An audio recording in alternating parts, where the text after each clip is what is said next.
6 மணில இருந்து நிக்கிறேன், இன்னும் பஸ் காணமையா? மணி வேற 12 ஆச்சு. நீங்க மதுரை போன மாதிரி தான் போலயே. அடே அப்பா, என்ன மாதிரி கட்டிருக்காரோ பஸ் ஸ்டாண்ட. ஏர்போர்ட் மாதிரிலாம் இருக்கு. இந்த பக்கம் போனா எஸ்கலேட்டருங்க, இப்படிக்கா போனா நவீன கழிப்பிடங்க. நம்ம மக்கள்லாம் கொடுத்து வச்சவியா. அண்ணாச்சி நீங்க எந்த ஊருக்கு போனா? நம்ம திருநெல்வேலில. திருநெல்வேலிக்கு அந்த பஸ் வந்துட்டு வருங்க, போடுங்க. அட ஆமா. எல எல எல எல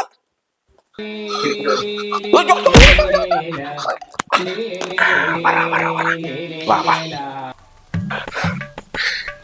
அண்ணாச்சி என்னாச்சு? அண்ணே, அந்த இடியில பிட்டில ஏறி மிதிக்கிறான்.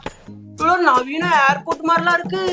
இந்த பக்கம் போனா நவீன கட்டண கழிப்பிடங்க, இந்த பக்கம் போனா எக்ஸலேட்டருங்க. பஸ் ஸ்டாண்டுக்கு தேவை பஸ் தானையா? அந்த பஸ்ஸே வர மாட்டேன்னு இருக்கிற. ஏன் அண்ணாச்சி, இன்னைக்கு முகூர்த்த நாள்ல முன்ன பின்னதான் இருக்கும். அப்படியா? அந்த முகூர்த்த நாள் முன்ன பின்ன ஆம்னி பஸ்காரன் கரெக்டா கொண்டு போறான்ல. அப்ப நீங்க கொண்டு போனீங்கன்னா இந்த ஏதாவது பிரச்சனை இருக்கும் மேனேஜ்மெண்ட்ல. நான் எங்கயா அப்படி சொன்னேன்? அப்படிதானே சொன்னீங்க. இப்போ நான் அப்படி சொன்னீங்க. நீங்க அப்படி சொன்னீங்க. இருங்க ரெக்கார்ட் பண்ற, போடுவோம். ரெக்கார்ட் பண்ணி போடுவோம். நீங்க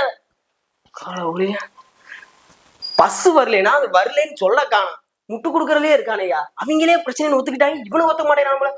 அண்ணாச்சி ஏதாவது சொல்லுமா? நான் ஊருக்கு போலாம், வீட்டுக்கு போறேன்.